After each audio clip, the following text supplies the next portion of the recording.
Bonjour à tous, nous sommes à Strasbourg, au Parlement européen, où se tient actuellement la session plénière de novembre 2016.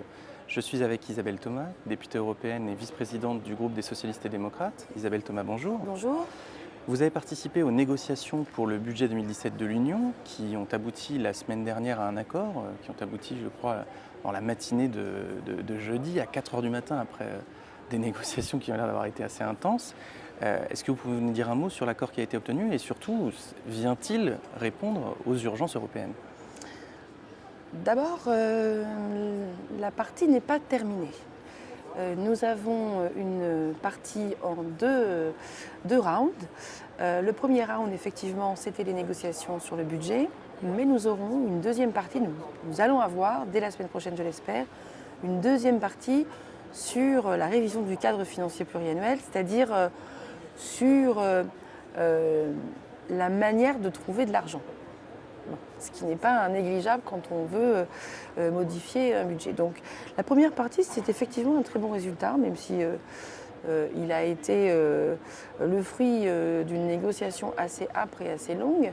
Mais c'est un bon résultat parce que je crois que même si on ne peut pas dire évidemment qu'avec un budget qui fait 1% du PIB de l'Union européenne, on peut répondre à tous les enjeux. Cependant, par rapport à nos priorités, aux priorités socialistes-démocrates, en tout cas moi les priorités que je m'étais fixées, à savoir la lutte contre le chômage des jeunes d'une part et l'investissement dans les politiques d'investissement dans l'économie d'autre part, on a de bons résultats. D'abord parce qu'on a un dispositif qui s'appelle dispositif pour l'emploi des jeunes qui va retrouver à peu près 1 milliard pour l'année 2017. Un dispositif qui avait fait ses fruits, me semble-t-il. Qui avait porté ses fruits. Mais qui était à sec, c'est ça ? Mais qui était à sec d'argent en 2016. C'est-à-dire qu'en 2016, il y avait 0 € d'engagement.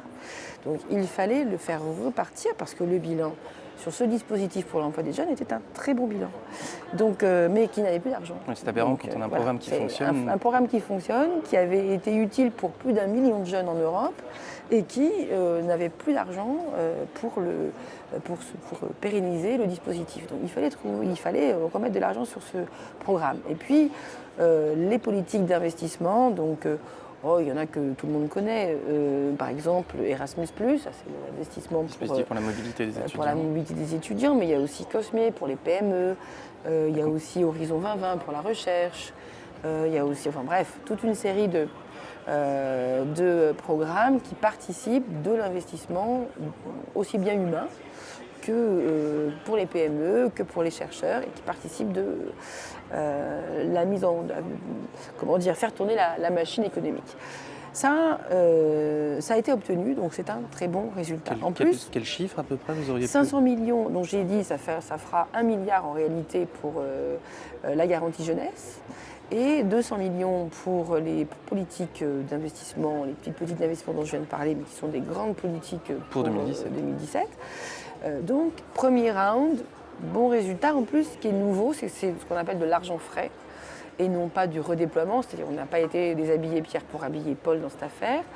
On est allé en fait chercher les marges au sein du cadre financier pluriannuel. C'est un peu, au sein du budget. C'est un peu compliqué. Plutôt que d'aller piquer en fait de l'argent. Des programmes, on a été chercher de l'argent qui était inutilisé. Et qui n'était pas forcément accessible parce qu'il y avait des règles qui empêchaient d'aller les chercher. Et c'est justement le deuxième point, et c'est pour ça que toute la partie n'est pas gagnée. Game is not over, comme j'ai dit ce matin au président de groupe, c'est-à-dire que en fait, pour pouvoir aller chercher cet argent dans les marges, il faut changer les règles du jeu du cadre financier pluriannuel. Il faut par exemple qu'entre une rubrique et une autre, il puisse y avoir de la fongibilité, qu'il faut qu'on puisse aller chercher dans tous les recoins du budget, et donc que les règles s'assouplissent pour qu'on puisse aller chercher cet argent qui est bien programmé. Donc contrairement à ce qu'ont dit certains partis politiques que je ne nommerai pas, il ne s'agira pas pour les États membres de remettre de l'argent dans le budget de l'Union. Oui, c'est vrai que certains caricaturent. Voilà, certains disent « Ah là, on va encore prendre dans les budgets nationaux pour aller alimenter le budget de l'Union ». C'est totalement faux. On va chercher dans ce qui est programmé mais qui n'était pas accessible parce que des règles, des rigidités faisaient que on ne pouvait pas le prendre. Par exemple, on ne pouvait pas prendre de la politique, je ne sais pas moi, de sécurité pour mettre sur la jeunesse, ou on ne peut pas prendre de la politique agricole pour mettre... Bon, ouais, voilà, et encore de l'argent non utilisé. Et puis, cette partie-là, ce deuxième round, eh bien, c'est justement le fait qu'on va essayer d'assouplir les règles du jeu dans le cadre financier pluriannuel. Et cette partie-là n'est pas gagnée parce que, pour l'instant, les États membres ne souhaitent pas trop faciliter la flexibilité. Et surtout, ce qu'ils voudraient, c'est que, certes, on a augmenté, par exemple, la garantie jeunesse pour 2017, mais ils ne souhaitent pas forcément que ce soit un acquis pour les années à venir, pour 2018, 2019, 2020. Or, si on Donc s'engage ils sur ce essayent genre de verrouiller le cadre financier pour qu'au total, eh bien, on ne puisse pas renégocier des bons chiffres tous les ans. Voilà. C'est ça, parce que si on ne modifie pas les plafonds, de toute manière, on ne pourra pas avoir des engagements aussi ambitieux que vous nous disiez tout à l'heure chaque année. Non, mais justement, nous, on ne veut pas bouger les plafonds, ce n'est pas le sujet. Nous, on veut juste bouger les règles du jeu dans le cadre financier pour pouvoir prendre l'argent qui n'est pas dépensé et le dépenser sur des bonnes politiques. C'est ça qu'on veut. Donc simplement prendre l'argent qui n'est pas dépensé. On ne veut surtout pas mettre des plafonds, des limites, etc. Parce qu'on ne sait pas. On a bien vu là, ces dernières années, qu'on n'avait pas prévu les réfugiés, on n'avait pas prévu non plus un plan d'investissement comme le plan Juncker, on n'avait pas prévu que la garantie jeunesse fonctionnerait si bien et que par conséquent il faudrait remettre de l'argent. On n'avait pas prévu toute une série de choses. Donc on ne sait pas de quoi demain sera fait et on ne veut pas commencer à se mettre des barrières ou même à l'inverse commencer à anticiper sur des programmes qui ne sont pas forcément utiles. Voilà, donc deuxième ronde je pense la semaine prochaine, mais... Surtout que moi je m'interroge sur les échéances pour cette révision. Il me semble, mais vous allez pouvoir me corriger si je me trompe, que la Commission s'était engagée à ce qu'il y ait une révision justement de ce cadre financier pluriannuel à mi-mandat. Du coup, ça devrait arriver avant, théoriquement, fin 2016. Non, il n'y a pas de limite. Il n'y a pas de limite. Non. Ce qu'il fallait faire absolument, c'est effectivement ouvrir le processus. C'est le Parlement qui l'a ouvert en janvier dernier, en nommant d'ailleurs un rapporteur avec mon collègue Jan Olbricht, polonais, sur la révision du cadre financier pluriannuel. Nous avons voté notre rapport en juillet. Suite à cela, la Commission européenne a constaté avec nous, a confirmé en quelque sorte la position du Parlement en disant effectivement il y a besoin de revoir le cadre financier pluriannuel. Ce qui était en soi une avancée. Ce qui était en soi une victoire. Elle a donc fait une proposition législative. Et suite à cette proposition législative, eh bien, le Conseil a lui aussi suivi en formulant une proposition qui n'est pas tout à fait aboutie et sur laquelle nous allons commencer à négocier, nous avons commencé à discuter, on va dire, mais nous allons essayer de négocier parce que c'est vrai que dans ce cadre-là, le Parlement n'a pas énormément dans la procédure qui est proposée, n'a pas énormément de marge de manœuvre puisque, comme nous l'a rappelé d'ailleurs la présidence slovaque, en nous disant, en nous faisant la proposition, ils nous ont dit take it or leave it. En gros, vous prenez... Apprendre ou à laisser. Apprendre ou à laisser, voilà. Ce qui est en termes de marge... En termes de négociation, tout à fait discutable. Et les États membres se comportent souvent comme ça avec le Parlement, ce qui est tout à fait inacceptable. Après tout, nous sommes la voix des citoyens européens, notre légitimité est totale, et les États membres doivent se comporter avec le Parlement, devraient se comporter beaucoup plus respectueusement avec le Parlement.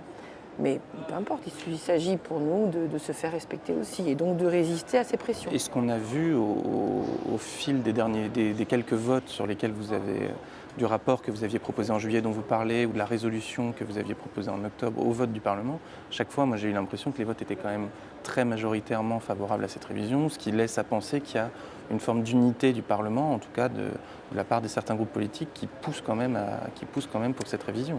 Oui. Pour l'instant. Pour l'instant. D'accord. J'aimerais aborder une question avec vous, une question plus spécifique puisqu'elle touche non pas à une institution mais à une personne. Vous êtes dans vos négociations en lien avec la Commission et notamment avec la commissaire en charge du budget qui est aussi vice-présidente de la Commission qui s'appelle Kristalina Georgieva et qui est bulgare. On a appris récemment que d'ici la fin de l'année, elle quitterait son poste pour, je crois, intégrer la Banque mondiale. Et du coup, dans ce cas, se met en place un jeu de chaises musicales donc, pour justement qu'elle soit remplacée à son portefeuille de commissaire.